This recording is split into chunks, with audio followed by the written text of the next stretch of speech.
의원님들한테 어떤 얘기를 하시나요? 예를 들어서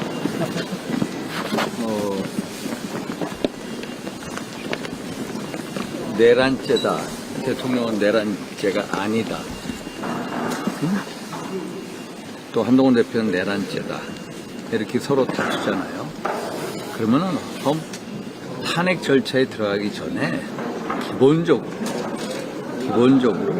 이게 내란죄 구성 요건이 성립되는지 적어도 당내에서 TF팀을 만들어서 논의를 하고 또 국회 청문회 국정조사 등을 통해서 사실관계 규명을 하는 게 적어도 기본적인 절차예요.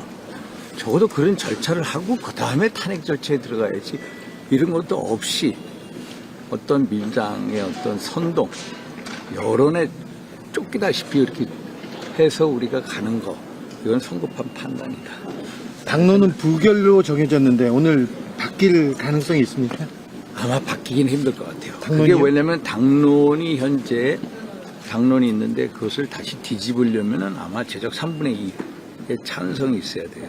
그래서 그건 아마 힘들지 않을까 이렇게 보고 있어요. 투표장에 들어가지 않았습니다, 지난번에. 근데 이 부분에 이거는 대해서는 내가 이따 얘기해보고 오후에 입장을 또 네. 발표할게요. 그 부분에 대해서는 국민의 비판이 많습니다. 그래서 그거 뭐 저는 당연히 저 입장이 있기 때문에 아니 헌법기관이라면 자기 입장을 명백하게 밝혀야 되는 거예요.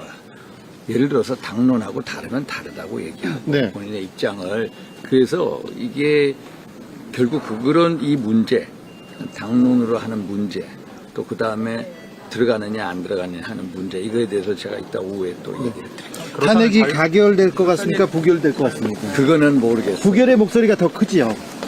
당내에서는. 당내에서는 당연히 그래도 탄핵표, 찬성표를 던지겠다는 의원들도 많아지고 있습니다. 그리고 제가 몇 분 들었습니다. 들었는데 그건 제가 볼게요. 이미 조사가 충분히 뭐 이루어지지 않더라도 지금 나온 증거들만 봐도 충분히 판단이 가능하지 않을까요? 그게 한번 보세요. 그 증거라는 게 확실히 예를 들어서 민당 의원분들한테 불러가지고 거기서 얘기하잖아. 그래서 이런 것 가지고 판단할 수가 없는 거예요. 당연히 TV에 나온 화면들만 봐더라도 충분히 내란죄 성립하지 않을까요? 내란죄라는 거는요. 제가 말씀드리자면은 헌법 87조에 국토를 참전하고 국헌 문란 목적 활동을 일으켜야 돼요. 그럼 국토 참전이라는 게 뭐냐면 대한민국의 영토의 일부나 전체를 국가 권력으로부터 배제시켜야 돼요. 참전이라는 것에서 명백히 아니다라는 게 이제 헌법학자들의 견해고요. 두 번째 국헌 문란의 목적이 있어야 되는데 국헌 문란의 목적은 딱 두 가지가 됩니다. 첫째, 헌법과 법률의 절차에 의하지 않고 헌법과 법률의 기능을 마비시켰느냐, 소멸시켰느냐. 이건 아니라고. 그럼 두 번째 이게 가장 중요한 거예요. 헌법상 국가기관에 대해서 강압으로 전복을 시키고 권능 행사를 불가능하게 했느냐. 이 구절에 대한 판단을 어떻게 하느냐에 따라서 내란죄냐 아니냐가 달라지는데 이 구절에 대해서도 대법원의 판례, 대법원의 1997년 판례를 보면은 이 사실상 상당 기간 딱 이렇게 돼 있습니다. 대법원의 판례, 사실상 상당 기간 권능 행사를 기능을 못하게 할 때라고 돼 있습니다.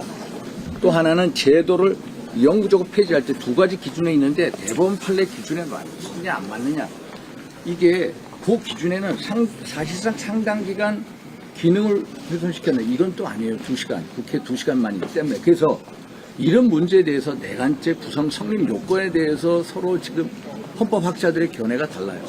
제가 지금 어제도 그렇고 제가 헌법학자들 이렇게 통화를 해봐요. 내란죄가 아니다라는 분들 많거든요. 그런데 정치권에서 민당이 계속 내란죄라고 몰아가는 거에 대해서 왜 우리 스스로 법률적인 기초적인 사실관계 확인도 안 하고 내란죄로 몰아가느냐. 우리가 왜 거기에 떠밀려 가느냐. 저 위법위원은 맞지요, 계엄령이? 그러니까 위헌 위법에 대해서도 그것도 계엄이라는 것은 1997년 대법원 판례는 고도의 통치행위래. 고도의 통치행위.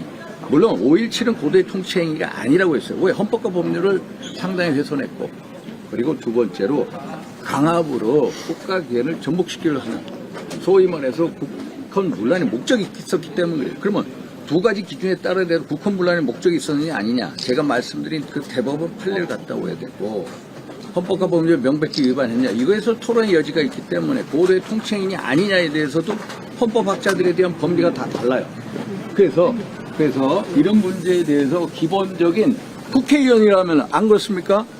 헌법 법률을 만드는 기관 아니에요? 이런 거에 대해서 서로 토론하고 논의를 하고 그 다음에 해야 되는데 그런 거를 국회의원들이 잘 몰라요. 그래서 어제도 저보고 얘기를 해달래요. 저도 법률가는 아니에요. 저 혼자서 공부를 하고 했는데 예를 들어서 우리가 국회의원이요. 법률을 만들었습니다. 그 법률이 몇 개월 후에 보니까 사람들이 많이 피해를 받았어. 근데 몇 개월 후에 사후적으로 헌법재판소에서 우연법률 심사 제청이 들어가서 야 우연법률이다 딱 이제 판단이 내려졌어. 그러면은 우연법률에 따라서 사후적으로 법률적 심판이 내려지기 전에 헌재 심판이 내려지기 전에 그 수많은 사람들이 피해를 입었어요. 그 수많은 사람들이 피해를 입은 거에 대해서 누가 책임을 져야 됩니까? 그거에 대해서 국회의원들 법률 제정 행위자 책임 안 집니다. 안 져요. 우리가 국회에서 탄핵 소추를 합니다. 부당한 탄핵 소추가 그게 사후에 기각이 됐어, 헌재에서. 그렇다고 해가지고 국회의원이 예를 들어서 처벌받지 않습니다. 이게 일종의 이제 이 학자들이 얘기한 법리적 측면에서 통치행위에 대해서는 뭐라고 얘기하면 사법심사를 자제하면서 우연성 여부를 판단해라. 이게 2010년도 12월에 대법원 판례예요. 그러면 그런 측면에서 우리가 법리적으로 볼 부분이 있다는 거예요. 그래서 이런 고대 통치행위라면은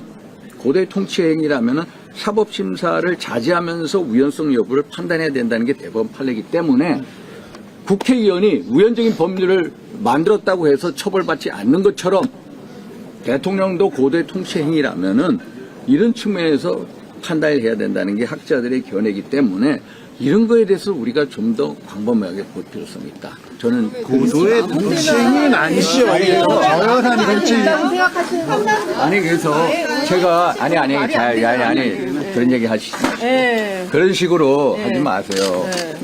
저는 제가 국회의원으로서 법률을 제정한 사람으로서 말씀드리는 거예요. 법률 전문가, 헌법학자 이런 분들의 얘기를 듣고 적어도 이런 여러 가지 논란이 있으면 그거에 대해서 국회의원은 당연히 알려고 하고 그거에 대해서 토론하고 논하고 국정조사 청문회하고 그다음에 헌법적 절차에 탄핵 절차에 가도 된다. 지금은 너무 성급하다. 이런 판단. 그래서 제 입장을 상당 기간의 혼란이 지금 상당 기간의 혼란. 예를 들어서 그렇게 몰아가지 마시고 그 정도는 우리가 다 판단할 수가 있고 그래서 저는 언론이 여러분들께 말씀드려요. 정말로 명백하게 정말로 정당한 공정한 보도해 주시고 진영에 거기에 어떤 너무 경도돼서 안 될 것 같아요. 저도 제 진영이 있습니다만 저도 어떻게 하면 대한민국을 보고 정치하는 사람이기 때문에 제가 이런 말씀을 드리는 거고 그래서 이런 문제에 대해서 제가 법리적인 측면 한번 말씀드리려고 합니다. 잘 모르시기 때문에. 그렇죠? 예.